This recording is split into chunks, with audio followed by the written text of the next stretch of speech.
Ayan, so nakabend po yung ating lubid at saka i-wrap around lang po natin ito dito sa ating maliit na mallet like this. Medyo mahirap po siya ng konti. Ganyan po ang pagsimula. Wow! Ganyan. So i-wrap lang po natin siya hanggang mapuno po ito. Ganyan. So ganyan po siya. Pinaikot ko lang yung maliit na mallet para hindi tayo masyadong mahirapan sa tumang kalisod. Ganyan lang po. Madali lang po ito guys. Hanggang mapuno po siya.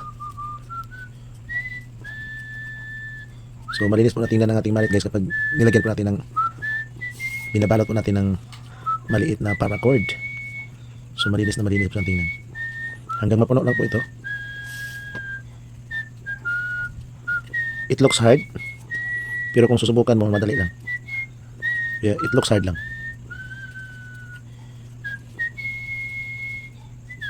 Yan. Napakadali lang po ito guys. Sa mga mahilig po sa rope works, napakasimpleng bagay lang po ito.